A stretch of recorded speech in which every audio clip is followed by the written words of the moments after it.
गांधी जयंती का राज्य स्तरीय समारोह की शुरुआत हो चुकी है। मुख्यमंत्री अशोक गहलोत इस कार्यक्रम में शिरकत कर रहे हैं। प्रदेश में बीते दिनों रीट भर्ती परीक्षा को लेकर लगातार सवाल खड़े हो रहे हैं। पंजाब कांग्रेस के ऑब्जर्वर हरीश चौधरी ने नाम लिए बिना कैप्टन अमरिंदर सिंह और G23 के नेताओं को निशाने पर लिया है। राजस्थान में रीट परीक्षा को लेकर लगातार विवाद हो रहे हैं। भाजपा मुख्यालय में आज दोपहर प्रदेश भाजपा कोर कमेटी की अहम बैठक होगी। तो चलिए गौर करते हैं अब मुख्य समाचारों पर। गांधी जयंती का राज्य स्तरीय समारोह की शुरुआत हो चुकी है। मुख्यमंत्री अशोक गहलोत इस कार्यक्रम में शिरकत कर रहे हैं। पहली बार प्रशासन गांवों के संग अभियान को भी आज से ही शुरू किया जा रहा है। इसी साल सीएम ने सेंट्रल पार्क में स्थित राजकीय भूमि पर महात्मा गांधी दर्शन म्यूजियम बनाने की घोषणा की थी। इस म्यूजियम का कार्य पूर्ण होने पर न सिर्फ परियोजना साइट की बल्कि नजदीकी क्षेत्र के इको वैल्यू यानी पर्यावरण मूल्य में इजाफा होगा। मुख्य रूप से गांधी जी की विरासत और स्वतंत्रता संग्राम के मुख्य आंदोलन को इस म्यूजियम में वर्चुअली पुनर्जीवित किया जाएगा। सोच यह है कि दर्शक विशेषकर देश की युवा पीढ़ी स्वतंत्र संग्राम की मुख्य घटनाओं, गांधी के जीवन, दर्शन और मूल्यों का अनुभव कर उन्हें आत्मसात कर रहे हैं। विरासत वाले भाग को ग्राउंड फ्लोर पर बनाया जाएगा, जबकि ऐतिहासिक आंदोलनों, घटना आदि को भूमिगत तल पर रखा गया है। आज देश जिस मुकाम पर है उस तक पहुंचने में गांधी जी और अन्य स्वतंत्रता सेनानियों के संघर्ष से युवाओं में जुड़ाव पैदा करना भी इस प्रोजेक्ट का एक मुख्य उद्देश्य है। प्रदेश में बीते दिनों रीट भर्ती परीक्षा को लेकर लगातार सवाल खड़े हो रहे हैं। चाहे अलवर के एक परीक्षा केंद्र पर पेपर देरी पहुंचने का मामला हो या फिर कांस्टेबल के फोन में परीक्षा से मिले पेपर मसला, जिसे लेकर विपक्ष लगातार हमलावर है और परीक्षा में धांधली का भी आरोप लगा रहा है। इस पर शिक्षा मंत्री गोविंद सिंह डोटासरा ने गांधी जयंती के राज्य स्तरीय समारोह के मंच से सफाई दी। उन्होंने कहा कि बीजेपी की शासनकाल में भी रीट की परीक्षा का आयोजन हुआ, लेकिन तब गड़बड़ी करने वाले पकड़े नहीं गए। लेकिन इस बार वृहद स्तर पर हुए आयोजन के बावजूद चाहे शिक्षा विभाग के कर्मचारी हो या फिर मुस्लिम कर्मी, सभी को पकड़ा भी गया और कार्रवाई भी की जा रही है। शिक्षा मंत्री ने विपक्ष पर तंज कसते हुए कहा है कि 74 विधायकों में से 8-10 तो सीएम बनकर घूम रहे हैं, लेकिन उन्हें ये नहीं पता कि ट्विटर के जरिए अभियान चलाकर मुख्यमंत्री नहीं बना जा सकता। इसके लिए जन आधार की जरूरत है। इस दौरान उन्होंने कांग्रेस के बीच चल रही अंतर्कलह के बीच इशारों में गहलोत के साथ मौजूद मंत्रियों के नाम गिनाते हुए उनका ताकत की ओर भी इशारा किया। पंजाब कांग्रेस के ऑब्जर्वर हरीश चौधरी ने नाम लिए बिना कैप्टन अमरिंदर सिंह और G23 के नेताओं को निशाने पर लिया है। हरीश चौधरी ने मीडिया से बातचीत में कहा कि सामान्य बैकग्राउंड के व्यक्ति चरणजीत सिंह चन्नी को मुख्यमंत्री बनाया है। पंजाब में विवाद कौन कर रहा है? विवाद वे लोग कर रहे हैं जो हम लोगों तक ताकत और फैसले नहीं पहुंचने देना चाहते। नवजोत सिंह सिद्धू की नाराजगी और मुद्दे पर सहमति के सवाल पर चौधरी ने कहा कि सिद्धू के इस्तीफे और मुद्दों पर सहमति का मामला मेरे अधिकार क्षेत्र में नहीं है। सिद्धू हमारे पार्टी के नेता हैं, जिन्होंने जो इस्तीफा दिया है या अलाकमान पर निर्भर करता है कि वह क्या करेंगे। हरीश चौधरी ने कपिल सिब्बल और G23 के नेताओं पर निशाना साधते हुए कहा कि कांग्रेस में अध्यक्ष कैसे नहीं है। सोनिया गांधी कांग्रेस की अध्यक्ष है। सवाल वे लोग उठा रहे हैं जो कांग्रेस की प्रक्रिया को नहीं जानते हैं। कांग्रेस में सलाह देने का अधिकार सबको है। खुद को कांग्रेस के राष्ट्रीय महासचिव बनाकर पंजाब के प्रभारी की जिम्मेदारी देने के सवाल पर चौधरी ने कहा कि मेरी जिम्मेदारी राजस्थान में राजस्व मंत्री के तौर पर है। आगे हाईकमान जो जिम्मेदारी देगा उसे निभाया जाएगा। राजस्थान में रीट परीक्षा को लेकर लगातार विवाद खड़े हो रहे हैं। भारतीय जनता पार्टी रीट परीक्षा पेपर लीक होने के आरोप लगाते हुए सीबीआई की जांच की मांग कर रही है। भाजपा प्रदेश कांग्रेस अध्यक्ष गोविंद सिंह डोटासरा के पेपर लीक मामले में आरोपी बत्ती लाल मीणा के साथ फोटो होने का भी एक मुद्दा बना रहा है, तो डोटासरा इसी मुद्दे पर विरोधी पक्ष को चुनौती दे रहे हैं। रीट परीक्षा को लेकर जब गोविंद सिंह डोटासरा से सवाल हुआ तो डोटासरा ने अपनी सरकार की पीठ थपथपाई। कहा कि राजस्थान सरकार का रीट में बेहतरीन मैनेजमेंट हुआ, पारदर्शिता बरतने के लिए गिनीज बुक ऑफ रिकॉर्ड में नाम दर्ज होना चाहिए। डोटासरा को लगता है कि प्रदेश सरकार का काम इतना बढ़िया है कि उसकी चौतरफा तारीफ हो रही है और यही बात भाजपा को खल रही है। उन्होंने कहा कि बीजेपी वालों को राजस्थान सरकार की लोकप्रियता पच नहीं रही है। तंज किया, मरी भुरी बजी लड़खड़ी रही बीजेपी व नौटंकी कर रही है। इस मामले में केवल राजनीतिक रोटियां सेकना चाहती है। डोटासरा ने कहा कि भाजपा 31,000 बच्चों के भविष्य के साथ खिलवाड़ करना चाहती है, लेकिन ऐसा गहलोत सरकार कभी नहीं होने देगी। पेपर लीक के आरोपों को लेकर गोविंद सिंह डोटासरा ने कहा कि अब अगर भाजपा के पास पेपर लीक को लेकर कोई तथ्य है तो वह सामने लाएं। हमारी सरकार उसकी एजेंसी से जांच करवाने को तैयार है, लेकिन केवल आरोप लगाने मात्र से काम नहीं चलेगा, इसके लिए तथ्य देने होंगे। भाजपा मुख्यालय में आज दोपहर प्रदेश भाजपा कोर कमेटी की अहम बैठक हुई। बैठक में 2 सीटों पर होने वाले उपचुनाव और 2 जिलों में पंचायत राज चुनाव को लेकर भाजपा प्रत्याशी के चयन के साथ ही विभिन्न महत्वपूर्ण मुद्दों पर चर्चा हुई। भाजपा प्रदेश अध्यक्ष डोटासरा सतीश पुनिया की अध्यक्षता में होने वाली इस बैठक में प्रदेश प्रभारी अरुण सिंह और पूर्व मुख्यमंत्री वसुंधरा राजे सहित प्रदेश प्रभारी भाजपा से जुड़े मुख्य प्रमुख नेता शामिल होने वाले थे। बैठक इसलिए भी महत्वपूर्ण है क्योंकि प्रदेश में दरियावाद और वल्लभनगर विधानसभा सीट पर उपचुनाव की तारीखों का ऐलान हो गया और ये 8 अक्टूबर नामांकन दाखिल करने की अंतिम तारीख है। ऐसे में कोर कमेटी की बैठक में दोनों ही विधानसभा सीटों पर भाजपा की प्रत्याशी के पैनल पर चर्चा होगी और प्रत्याशी के नाम पर फाइनल मोहर लगाने के लिए नाम पार्टी आलाकमान व भाजपा संसदीय बोर्ड के पास भेजा जाएगा। प्रदेश भाजपा में कोर कमेटी की बैठक सबसे महत्वपूर्ण बैठक होती है, जिसमें राजस्थान भाजपा से जुड़े सभी प्रमुख नेता शामिल होते हैं। ऐसे में संभावना यह भी है कि वल्लभनगर सीट से आने वाले जनता सेना प्रमुख और भाजपा के पूर्व विधायक रणधीर सिंह बिंडर के नाम को लेकर भी चर्चा हो। पिछले दिनों रणधीर सिंह बिंडर की पूर्व मुख्यमंत्री और भाजपा की राष्ट्रीय उपाध्यक्ष वसुंधरा राजे से मुलाकात हुई थी। ऐसे में संभावना जताई जा रही है कि बिंडर की भाजपा में वापसी हो सकती है, लेकिन नेता प्रतिपक्ष गुलाब चंद कटारिया से बिंडर का अदावत के चलते इसका संभावना थोड़ी कम है। इसके लिए कोर कमेटी की बैठक में संभावित बिंडर के नाम को लेकर भी चर्चा हो सकती है। रीट परीक्षा के आए दिन खुलासे हो रहे हैं। भाजपा लगातार कांग्रेस को घेर रही है। वह शिक्षा मंत्री व गंभीर आरोप लगा रहे हैं। अलवर के एक सेंटर पर फिर से परीक्षाएं कराई जा रही है। ऐसे में अलवर पहुंचे भाजपा के वरिष्ठ नेता मदन दिलावर ने शिक्षा मंत्री गोविंद सिंह डोटासरा पर कई आरोप लगाए हैं। दिलावर ने कहा, कहावत है याद, नकता व बूचा व्यक्ति हमेशा सबसे ऊपर होता है।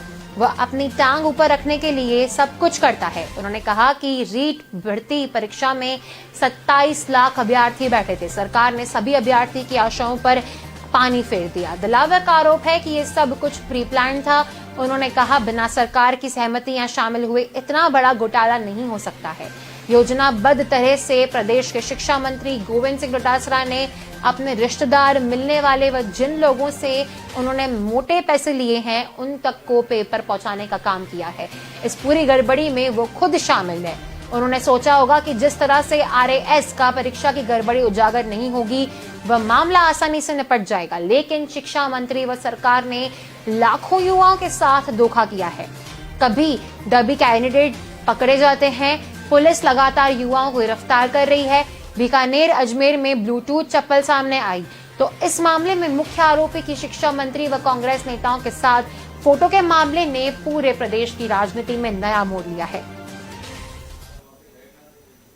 कांग्रेस के छात्र संगठन NSUI की ओर से गांधी जयंती के उपलक्ष्य में सर्वधर्म संभाव यात्रा का आयोजन किया गया। राजस्थान विश्वविद्यालय से यह छात्रा गांधी नगर सर्किल तक पहुंचेगी। इसमें सभी धर्मों के धर्मगुरु मौजूद थे। NSUI के कार्यकर्ता महात्मा गांधी की तस्वीर हाथ में लिए नारेबाजी करते हुए चल रहे हैं। इस मौके पर NSUI के प्रदेशाध्यक्ष अभिषेक चौधरी ने केंद्र सरकार पर देश का माहौल खराब करने का आरोप लगाया।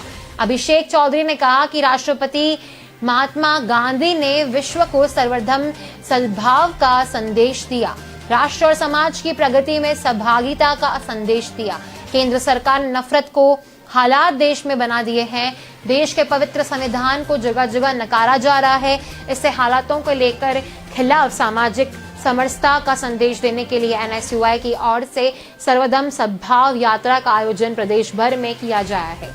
अभिषेक चौधरी ने बताया कि सभी धर्मों के प्रतिनिधि यात्रा में मौजूद रहे युवाओं और विद्यार्थियों को मजबूत ताने बाने के निर्माण का संदेश दे रहे थे। उन्होंने बताया कि पैदल मार्च राजस्थान विश्वविद्यालय से गांधी सर्कल तक निकाला गया है। युवाओं और छात्रों में सामाजिक समरसता का मजबूत संदेश देने का प्रयास किया गया है। तो चलिए, वक्त हो चला एक छोटे से ब्रेक का। जल्द मिलेंगे इस ब्रेक के बाद।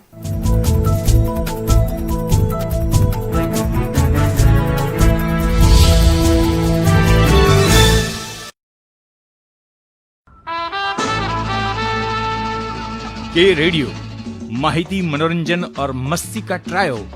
के रेडियो कहीं भी कभी भी, दिन हो मंगलमय से लेकर गुजरा हुआ जमाना तक का सफर। के रेडियो आप सुन रहे हो के रेडियो। जल्द शुरू हो रहा है के न्यूज की सुरीली भेंट। के रेडियो आप सुन रहे हो के रेडियो, कहीं भी कभी भी। आप हमें डाउनलोड कर सकते हैं। लाइक कीजिए, कमेंट कीजिए, सब्सक्राइब कीजिए और सुनिए के रेडियो कहीं भी कभी भी। मैं हूँ आपकी आरजे जल्पा। रे रे रे रे मारी सवार, ये गाना सुना ही होगा आपने। चलो सुबह हो गई, मस्ती की कश्ती, दिन का सफर सुहाना, एक शहर एक नजर, जनवाणी, सुनहरी दोपहरी, ये शाम मस्तानी, ढल गया दिन, नगमों की बारात, गुजरा हुआ जमाना, फिर वही रात है, मनोरंजन, माहिती और मस्ती के साथ। आप सुन रहे हो के रेडियो, कहीं भी कभी भी।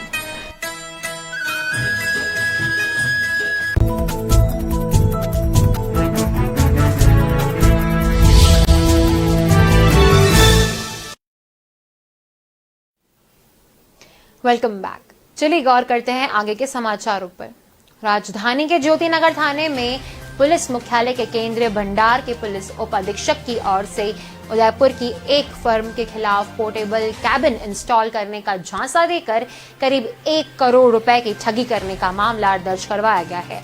प्रकरण को लेकर पुलिस मुख्यालय के केंद्रीय भंडार के पुलिस उप अधीक्षक विश्वास अटल ने उदयपुर की फर्म मेसर्स रोलजैक एशिया लिमिटेड के मालिक व अन्य लोगों के खिलाफ शिकायत दर्ज करवाई है। शिकायत में इस बात का जिक्र किया गया है कि पुलिस मुख्यालय ने 26 नवंबर 2019 को रोलजैक एशिया लिमिटेड फर्म के 53 नग पोर्टेबल कैबिन सप्लाई करने के लिए अनुबंध किया था।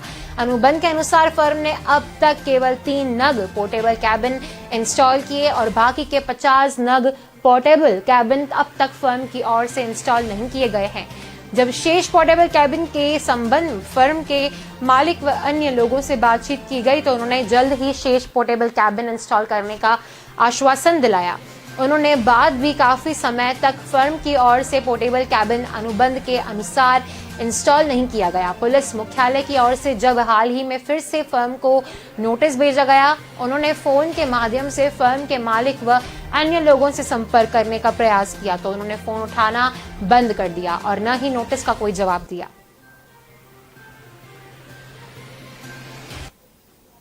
प्रशासन शहरों के संग अभियान की शुरुआत आज धूमधाम से की गई। इस अभियान की आज सरकार के अनूठे तरीके से शुरुआत की। शादी समारोह में बजने वाले बैंड बाजी की धुनों पर 5 लोगों को जयपुर में मुख्यमंत्री के घर तक लेकर जयपुर में 22 गोदाम स्थित राम मंदिर चौराहे से सीएम हाउस तक निकली इस यात्रा को देखकर ऐसा लगा माना किसी शादी समारोह में बारात निकल रही हो। सीएम हाउस पहुंचे व वहां नगरीय विकास मंत्री शांति धारीवाल, जयपुर जेडीए के कश्मीरन गौराव घायल ने लोगों का स्वागत किया। यहाँ इन सभी 5 लोगों का मुख्यमंत्री के हाथों उनके मकान जमीनों के पट्टे दिलवाए। जयपुर में जिन 5 लोगों को पट्टे दिलवाए गए वह सभी महिलाओं के नाम से जारी हुए। इसमें जयपुर के विद्युत नगर निवासी कैलाशय देवी ने और किति नगर निवासी पुष्प देवी के जेडीए से, मानसरोवर जयपुर निवासी श्रीमती जैसी प्रसाद को हाउसिंग बोर्ड, हरमाड़ा निवासी श्रीमती जड़ाव देवी को नगर निगम ग्रेटर और अनियारों का रास्ता चौकड़ी पुरानी बस्ती निवासी नेहा को नगर निगम हेरिटेज से पट्टा दिलवाया।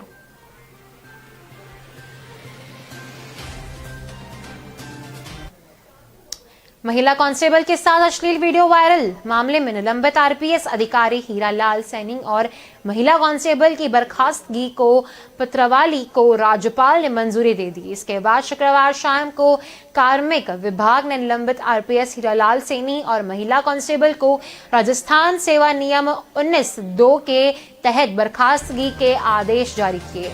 दोनों की बर्खास्तगी के आदेश कार्मिक विभाग के A3 सेक्शन से जारी हुए, लेकिन इस सेक्शन की संयुक्त शासन सचिव अनुपम कायल ने आदेश को न कार्मिक विभाग की वेबसाइट पर अपलोड किया, न ही इस संबंध में जानकारी देने के लिए फोन उठाया। आरपीएस हीरालाल सैनी अश्लील वीडियो वायरल मामला सामने आने पर डीजीपी ML लाठर ने नागौर के कुचामन वाताधिकारी मोटाराम बेनीवाल, जयपुर के जोटवाड़ा एसीपी हरिशंकर चितवाना, थाना प्रभारी प्रकाश चंद मीणा और जयपुर जिले के कालवाड़ा थानाधिकारी गुरदत्त सैनी को निलंबित कर दिया गया। डीएसपी हीरालाल का महिला कांस्टेबल के साथ अश्लील वीडियो वायरल होने के बाद 9 सितंबर को एसओजी ने उदयपुर के एक रिजॉर्ट से गिरफ्तार कर पॉक्सो और आईटी एक्ट में मामला दर्ज किया है। भारतीय जनता युवा मोर्चा के प्रदेश अध्यक्ष सुभाष यदुवंश के आह्वान पर स्वच्छता की सेवा अभियान के तहत युवा मोर्चा के सैकड़ों कार्यकर्ताओं ने युवा नेता डॉक्टर सुनील राजपूत के नेतृत्व में अवंतीबाई चौराहा शास्त्रीपुरम पर स्वच्छता अभियान चलाया। इस मौके पर डॉक्टर सुनील राजपूत ने कहा कि देश के प्रधानमंत्री नरेंद्र मोदी की प्राथमिकताओं में देश की स्वच्छता सरपोर है। डॉक्टर सुनील राजपूत ने कहा कि देश व प्रदेश को स्वच्छ बनाने की जिम्मेदारी किसी एक व्यक्ति, सरकार या किसी एक संस्था की नहीं है। देश का प्रत्येक नागरिक अगर अपनी जिम्मेदारी समझे कि शहर, गली, मोहल्ला को साफ रखने की जिम्मेदारी हम सभी की है। जिस दिन प्रत्येक नागरिक इस स्वच्छता अभियान से अपने आप को जोड़ लेगा, तभी से निश्चित रूप से ही शहर स्वच्छ दिखने लगेगा। स्वच्छता अभियान के बाद लोगों को स्वच्छता से होने वाले फायदों को बताया गया। पवन चौधरी ने कहा कि अपने आसपास स्वच्छता बनाए रखना हम सबका कर्तव्य है। इसके लिए सरकारी, गैर सरकारी मदद के साथ हम सभी को आगे आकर स्वच्छता के अभियानों से जुड़ना चाहिए। अगर लोग ठान लें तो गांव, शहर क्या पूरी देश स्वच्छता हो सकता है।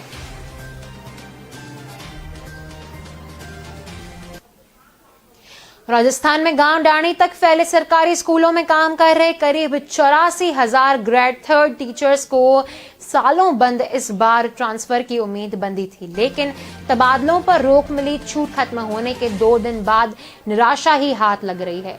ग्रेड 3 के ट्रांसफर इस बार भी नहीं हो पाए। दरअसल शिक्षा विभाग मशक्कत तो कर रहा है, लेकिन तबादला सूची जारी नहीं कर पा रहा, जबकि 1 अक्टूबर से तबादलों पर फिर से रोक लगा दी चुकी है। राजस्थान में ग्रेड 3 के करीब 1.5 लाख टीचर्स हैं, जिसमें 84,000 टीचर्स ने ट्रांसफर ले लिया, आवेदन किया था। दरअसल पिछले कई सालों में इस ग्रेड की टीचर्स का ट्रांसफर हुआ ही नहीं। राज्य भर में बड़ी संख्या से बाहर काम कर रही हैं। वहीं कई विकलांग महिलाओं ने भी इस बार अपने गृह जिला में ट्रांसफर के लिए आवेदन किया था। हजारों की संख्या में पुरुष टीचर्स ने भी अपने घर जाने के लिए अर्जी लगाई थी। उम्मीद की जा रही थी कि सितंबर के अंतिम दिनों में ग्रेड 3 के जंबो लिस्ट जारी होगी, जो हजारों टीचर्स इधर उधर से जाएंगे। मॉनसून खत्म होने जा रहा है। बारिश का अंतिम दौर राजस्थान के पश्चिमी रेगिस्तान हिस्सों के तरबदर कर रहा है। राजस्थान के जिन 11 जिलों में पानी सबसे कम गिरा था, उन्हीं जिलों में अंतिम दौर के मानसून ने हिसाब न सिर्फ बराबर किया, बल्कि औसत में तो पूर्वी राजस्थान भी ज्यादा बरस गया। इस बार मानसून ने एकदम उलट हालात पैदा किए। जहां कम बारिश वाले जैसलमेर में उम्मीद से ज्यादा बरस गए, वहीं पाली, झालोर और बाड़मेर में उम्मीद से भी कम पानी गिरा। 1 महीने पहले लग रहा था कि पश्चिमी राजस्थान के 11 जिलों में सामान्य से भी कम बारिश होगी, लेकिन आज औसत से 20% ज्यादा बारिश हो चुकी है, जबकि पूर्वी राजस्थान में औसत से 16% ज्यादा बारिश हुई है। पश्चिमी राजस्थान में आमतौर पर जैसलमेर में सबसे कम बारिश होती है। श्रीगंगानगर में हरियाली होने के कारण अच्छी बारिश की उम्मीद की जाती है। इस विचार के विपरीत इस बार जैसलमेर में मानसून ने सबसे बरसात बरसाई है। अंतर्राष्ट्रीय बाजार में शुरू हुई उठापटक के साथ ही निवेशक शेयर मार्केट की जगह सोना चांदी में निवेश करने लगे हैं, जिससे सोना चांदी की कीमतों में हर दिन बदलाव होने लगा है। शनिवार को जयपुर सर्राफा कमेटी की ओर से जारी भावों के अनुसार जयपुर में प्रति किलो चांदी कीमतों में 850 रुपए इजाफा हुआ है, जिसके बाद जयपुर में आज चांदी रिफाइन 62,250 रुपए प्रति किलो की कीमत पर पहुंच गई है। शनिवार को भी सोने की कीमत में बदलाव नहीं हुआ है। जयपुर में 24 कैरेट प्रति 10 ग्राम की कीमत 47,800 रुपए पर पहुंच गई है। वहीं 22 कैरेट प्रति 10 ग्राम सोने की कीमत बढ़कर 45,500 रुपए पर पहुंच गई है, जबकि सोना 18 कैरेट 37,000 रुपए प्रति 10 ग्राम और 14 कैरेट 29,400 रुपए प्रति 10 ग्राम पर पहुंच गया है। जयपुर सराफ एसोसिएशन के पदाधिकारियों ने बताया कि अंतर्राष्ट्रीय बाजार में चल रही उठापटक की वजह से सोना चांदी की कीमतों में लगातार बदलाव हो रहा है। ऐसे में उम्मीद जताई जा रही है कि साल में आखिरी तक सोना 50,000 प्रति तोले तक पहुंच सकता है। राजस्थान में पेट्रोल डीजल की कीमतों में फिर से बढ़ोतरी का दौर शुरू हो चुका है। शनिवार को लगातार तीसरे दिन जयपुर में डीजल की कीमतों में 32 पैसे और पेट्रोल की कीमतों में 26 पैसे प्रति लीटर का इजाफा हुआ। इसके बाद जयपुर में 1 लीटर पेट्रोल 109 रुपए 14 पैसे जबकि डीजल 99 रुपए 77 पैसे प्रति लीटर पर पहुंच गया था, जो इतिहास में अब तक का सबसे अधिक है। दुनिया भर में क्रूड ऑयल के दाम एक बार फिर बढ़ने लगे हैं। इसी का नतीजा है कि कच्चे तेल का बेंचमार्क ब्रेंट क्रूड $78 प्रति बैरल के लेवल को पार कर गया है। कच्चा तेल 3 साल के रिकॉर्ड हाई पर पहुंच गया है। इससे पहले सितंबर 2018 में ये $80 पर पहुंचा था। ऐसे में कच्चे तेल के दाम बढ़ने से आने वाले दिनों में पेट्रोल डीजल के दाम और बढ़ सकते हैं। पेट्रोल की कीमतों में 60% हिस्सा सेंट्रल एक्साइज और राज्यों के टैक्स का होता है, जबकि डीजल में से 54% होता है। पेट्रोल पर सेंट्रल एक्साइज ड्यूटी 32 रुपए 90 पैसे प्रति लीटर है, जबकि डीजल पर 31 रुपए 80 पैसे प्रति लीटर है। पेट्रोल डीजल की कीमतों में आमतौर पर रोज बदलाव होता है। ये कीमतें बेंचमार्क अंतर्राष्ट्रीय क्रूड कीमतों और फॉरेन एक्सचेंज रेट के आधार पर तय होती है।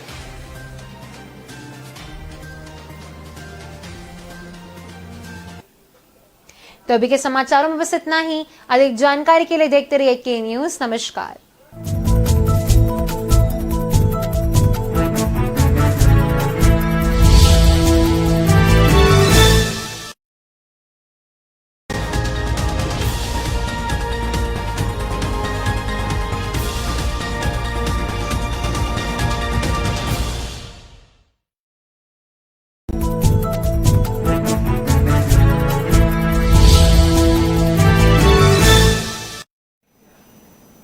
नमस्कार दर्शक मित्रों, मैं हूं दिया खटवानी और स्वागत है आपका के न्यूज में।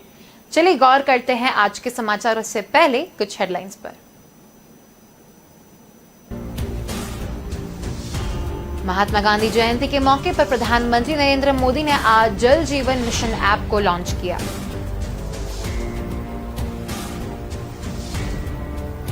घाटी में चल रही सरकारी विमानन कंपनी एयर इंडिया की कमान इस सप्ताह उसके नए मालिक को सौंप दी जाएगी।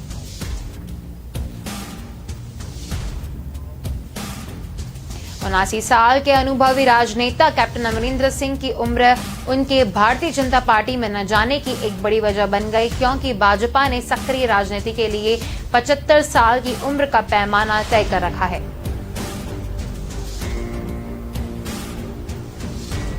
रक्षा मंत्री राजनाथ सिंह आज लक्षद्वीप की राजधानी कावरत्ती में महात्मा गांधी की 152वीं जयंती के अवसर पर उनकी प्रतिमा का अनावरण करेंगे।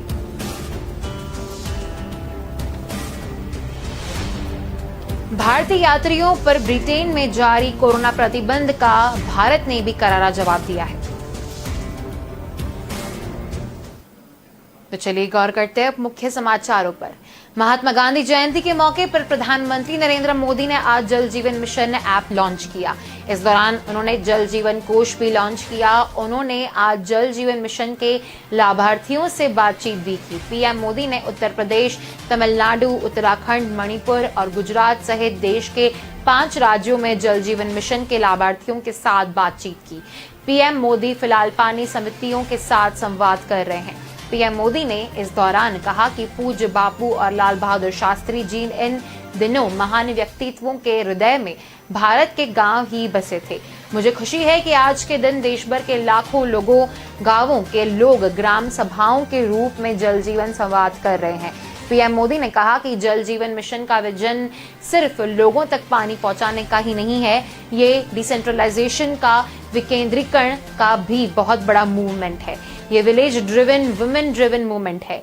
इसका मुख्य आधार जन आंदोलन और जन भागीदारी है। जागरूकता पैदा करने, व्यापक पारदर्शिता लाने और जिम्मेदारी तय करने के उद्देश्य से प्रधानमंत्री नरेंद्र मोदी जल शक्ति मंत्रालय के प्रमुख जल जीवन मिशन को समर्पित एक ऐप को लॉन्च किया गया। प्रधानमंत्री नरेंद्र मोदी ने इस दौरान जल जीवन कोष भी लॉन्च किया, जिसमें कोई भी व्यक्ति, कोई भी संगठन, कोई भी कंपनियां, यहाँ तक कि एक गैर सरकारी संगठन, चाहे वह भारत में हो या विदेश में, ग्रामीण क्षेत्र में एक स्कूल या एक नल के पानी का कनेक्शन होने के लिए, आंगनबाड़ी केंद्र या आश्रम आदि के लिए दान कर सकता है। गाड़ी में चल रही सरकारी विमानन कंपनी एयर इंडिया की कमान इस सप्ताह उसके नए मालिक को सौंप दी जाएगी। नए मालिक का फैसला इस सप्ताह केंद्रीय गृह मंत्री अमित शाह की अध्यक्षता में मंत्रियों के पैनल में किया जाएगा। संभव है कि एक सप्ताह बाद एयर इंडिया की घर वापसी हो और सरकार टाटा ग्रुप को दोबारा एयर इंडिया की कमान सौंप दे। टाटा ग्रुप एयर इंडिया की बोली में सबसे आगे चल रहा है। इस दौड़ में स्पाइस जेट के प्रमोटर अजय सिंह भी शामिल हैं। हालांकि अंतिम निर्णय एक सप्ताह बाद ही होना है। अगर टाटा के साथ सरकार का सौदा पक्का होता है तो विमानन कंपनी की 68 साल बाद घर वापसी होगी। टाटा समूह ने अक्टूबर 1932 में टाटा एयरलाइंस के नाम से एयर इंडिया की शुरुआत की थी। वर्ष 1947 में देश की आजादी के बाद एक राष्ट्रीय एयरलाइंस की जरूरत महसूस पड़ गई थी। ऐसे में भारत सरकार ने एयर इंडिया में 49% हिस्सेदारी का अधिग्रहण कर लिया। इसके बाद 1953 में भारत सरकार ने एयर कॉरपोरेशन एक्ट पास किया और फिर टाटा समूह ने इस कंपनी में बहुलांश हिस्सेदारी खरीद ली थी।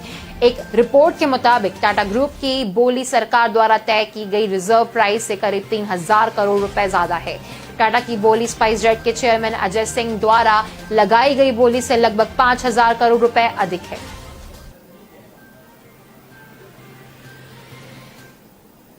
उनासी साल के अनुभवी राजनेता कैप्टन अमरिंदर सिंह की उम्र उनके भारतीय जनता पार्टी में न जाने की एक बड़ी वजह बन गई, क्योंकि भाजपा ने सक्रिय राजनीतिक के लिए 75 साल की उम्र का पैमाना तय कर रखा है। 29 सितंबर को गृह मंत्री अमित शाह ने 45 मिनट चली बातचीत में यह तय किया गया कि वो बाहर से ही भाजपा के लिए काम करेंगे। उनके एजेंडे में सबसे बड़े मुद्दे पंजाब कांग्रेस और किसान आंदोलन है।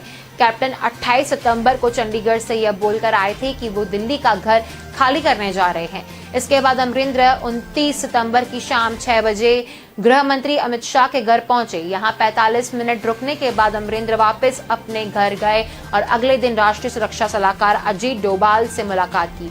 भाजपा को केंद्र नहीं बल्कि पंजाब के लिए एक कद्दावर चेहरे की तलाश है।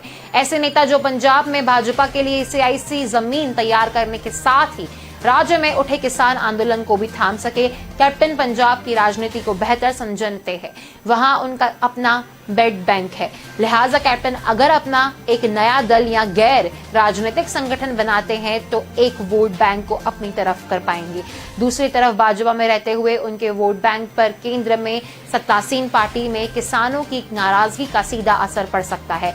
लिहाजा शाह ने उनके भाजपा का विश्वास पत्र बनाकर इन दोनों कमानों पर के लिए प्रेरित किया है। कैप्टन ने अमित शाह और राष्ट्रीय सुरक्षा सलाहकार से मुलाकात के बाद जो रुख अपनाया है उससे साफ है कि वे काम की शुरुआत कर भी चुके हैं।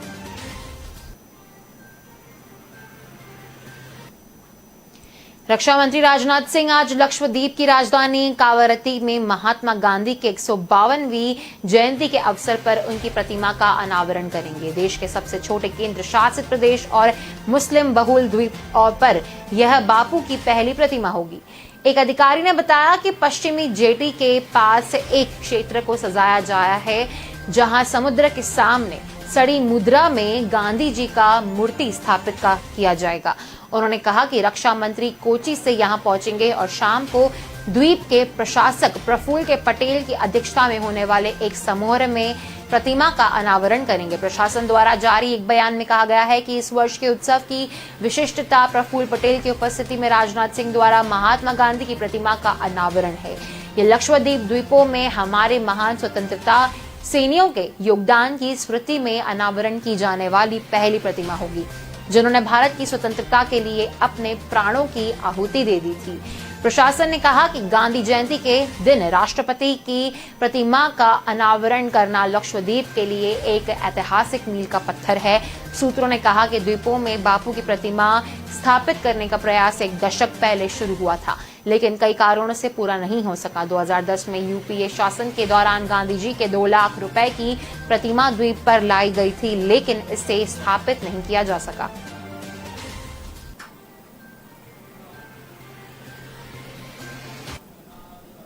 भारतीय यात्रियों पर ब्रिटेन में जारी कोरोना प्रतिबंध पर भारत ने भी करारा जवाब दिया है। अब ब्रिटेन से आने वाले यात्रियों को भारत में 10 दिन आइसोलेट होना पड़ेगा। सरकार ने शुक्रवार को यह आदेश जारी किया है। इसके अलावा यूके के लोगों को आरटीपीसीआर टेस्ट भी कराना होगा। आदेश के मुताबिक यात्री की वैक्सीन के डोज लगे होने के बाद भी टेस्ट कराना ही होगा। ट्रैवलर्स को यात्रा शुरू करने से 72 घंटे पहले तक और आगमन के 8 दिन बाद आरटीपीसीआर टेस्ट कराना जरूरी होगा। यह आदेश आगामी 4 अक्टूबर से लागू होगा। आदेश जारी होने के कुछ समय बाद ही ब्रिटेन ने इस पर अपनी प्रतिक्रिया दी है। भारत में ब्रिटिश हाई कमीशन के प्रवक्ता ने कहा कि ब्रिटेन सरकार भारत में लगी वैक्सीन को मान्यता देने के तकनीकी पहलुओं पर भारत सरकार से बात कर रही है। ब्रिटेन ने भी कोविशील्ड को मान्यता तो दे दी है, लेकिन भारतीयों के लिए कुछ शर्तें जोड़ दी हैं। इस पर भारत ने नाराजगी भी जताई। नए नियमों के मुताबिक कोविशील्ड वैक्सीन के दोनों डोज लगवा चुके भारतीयों को ब्रिटेन पहुंचने पर अब भी 10 दिन क्वारंटीन रहना पड़ेगा और टेस्ट भी कराने पड़ेंगे। भारतीय नागरिकों के ब्रिटेन ने इस निर्णय को नस्लीय बताया था। इसके जवाब में ब्रिटेन ने कहा था कि उन्हें कोविशील्ड लगवाने वालों से कोई परेशानी नहीं है। वे भारत के वैक्सीन सर्टिफिकेट पर भरोसा नहीं कर सकते।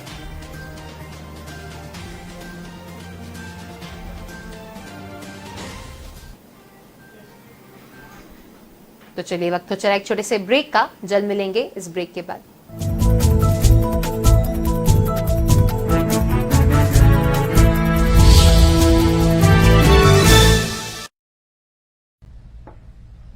माँ, आज कुछ स्पेशल है क्या?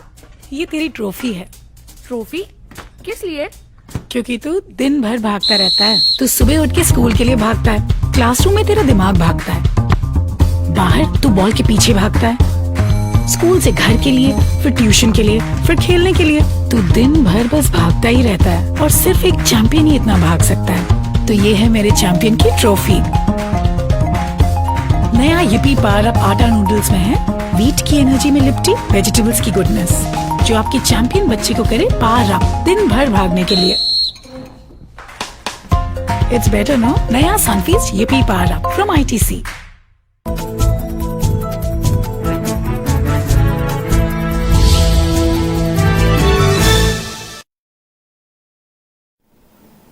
Welcome back. चलिए गौर करते हैं आगे के समाचारों पर।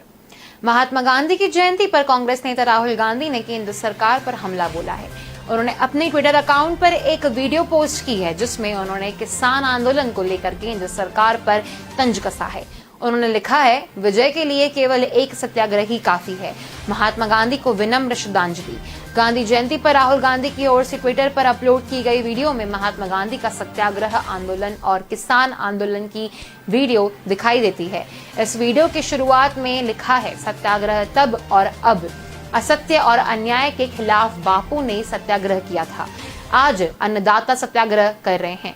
वीडियो में इसके बाद किसानों पर हुए लाठीचार्ज के फुटेज दिखाई देते हैं। इसके बाद लिखा है, यहाँ पर दिल में बापू है और कितने गोद से लाओगे। तुम्हारे अत्याचार से डरते नहीं, तुम्हारे अन्याय के आगे झुकते नहीं। हम भारत के वासी हैं, सत्य की राह में रुकते नहीं। कृषि कानून बिल को लेकर किसान लंबे समय से प्रदर्शन कर रहे हैं। बीते दिनों किसानों ने भारत बंद का आह्वान किया था।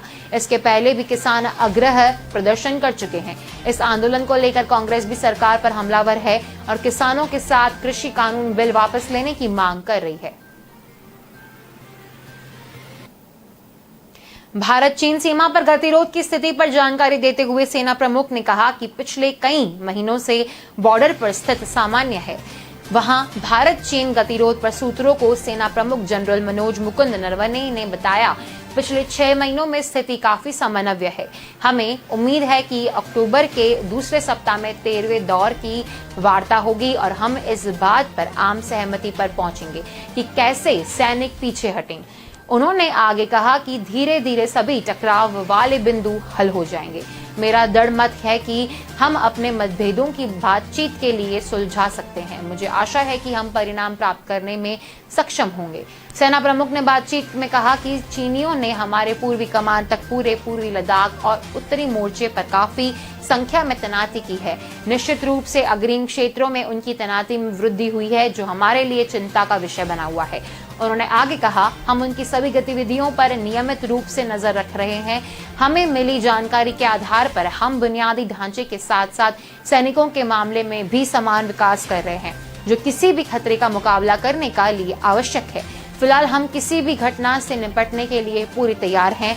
भारत चीन सीमा स्थिति पर एनआईए से सेना प्रमुख जनरल मनोज मुकुंद नरवणे ने कहा, निश्चित रूप से अग्रिम क्षेत्रों में उनकी तैनाती में वृद्धि हुई है, जो हमारे लिए चिंता का विषय बना हुआ है। मध्य प्रदेश के राजगढ़ से बीजेपी सांसद रोडमल नागर राष्ट्रगान के दौरान कुर्सी पर ही बैठे रहे, जबकि बाकी लोग खड़े हो गए। इसका वीडियो सामने आने के बाद पूर्व मुख्यमंत्री दिग्विजय सिंह ने सांसद पर निशाना साधा है। उन्होंने कहा, रोडमल जी को राष्ट्रगान से क्या लेना देना, सांसद जी शर्म करो। दुख होता है, मैं भी राजगढ़ का सांसद रहा हूं। हालांकि कार्यक्रम के आखिर में हुए राष्ट्रगान के दौरान रोडमल राज्यपाल के साथ खड़े नजर आए। मामला 28 सितंबर का है। अब राज्यपाल मंगूबाई पटेल राजगढ़ के दौरे पर थे। राज्यपाल के स्वागत के लिए सीमावर्ती गांव गिलाखेड़ी में कार्यक्रम आयोजित किया गया था। इस दौरान बैंड की धुन पर राष्ट्रगान बजाया गया, लेकिन मंच पर बैठे रोडमल कुर्सी से नहीं उठे।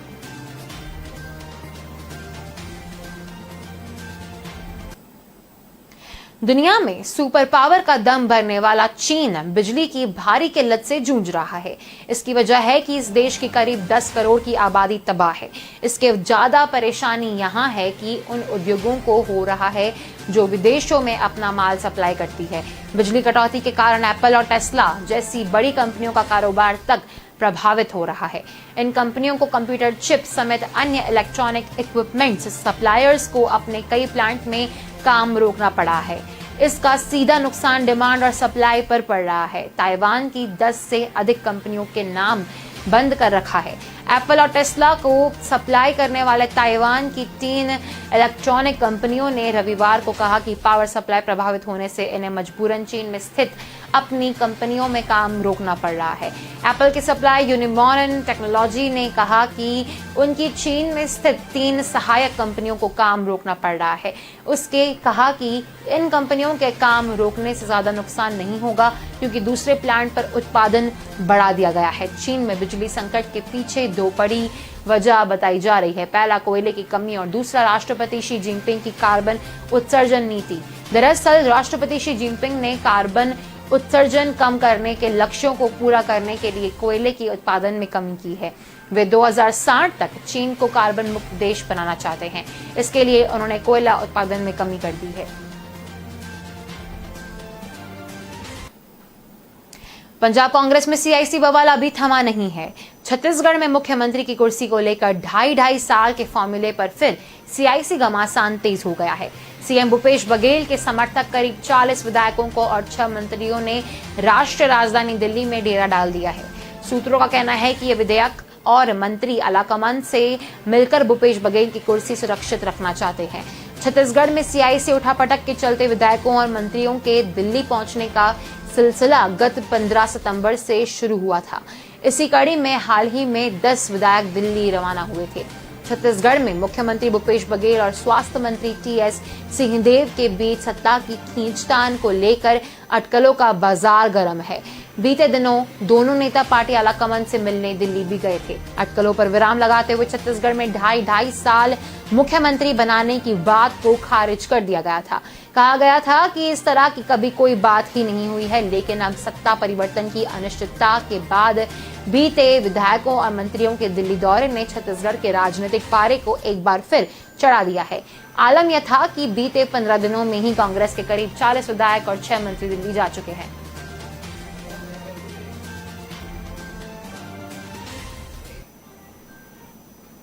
चलिए वक्त हो चला एक छोटे से ब्रेक का, जल्द मिलेंगे इस ब्रेक के बाद।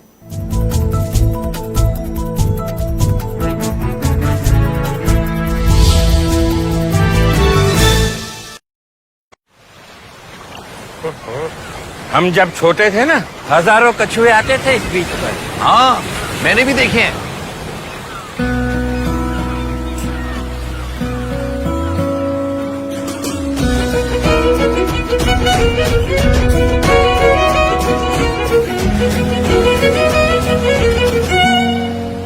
क्या कर रहे हो बेटा? कछुओं के लिए जगह बना रही हूँ ताकि वो दोबारा वापस आ सके। मुझे भी तो देखना है कछुए।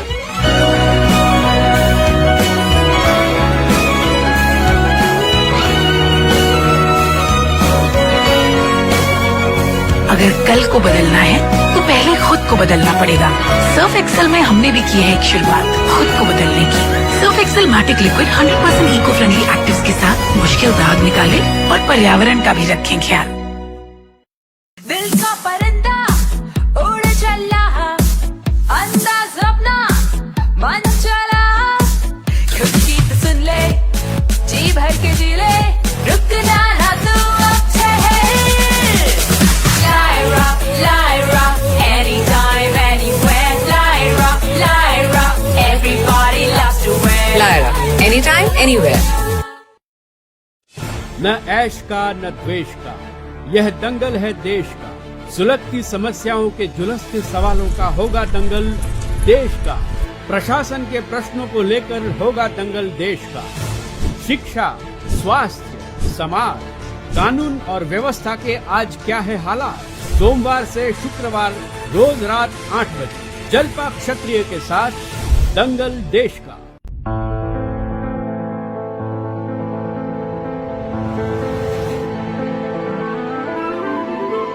As you bite in, the soft chocolate shell cracks open to let creamy, velvety mousse flow.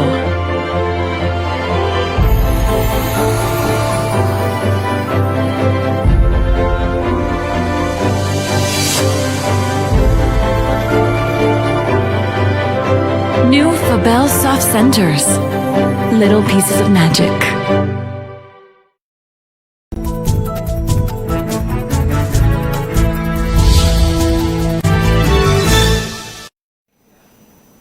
नमस्कार दर्शक मित्रों, मैं हूं दिया खटवानी और स्वागत है आपका के न्यूज में।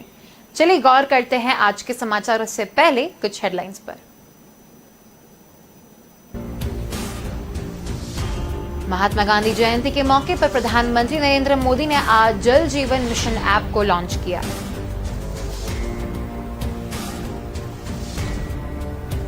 घाटे में चल रही सरकारी विमानन कंपनी एयर इंडिया की कमान इस सप्ताह उसके नए मालिक को सौंप दी जाएगी।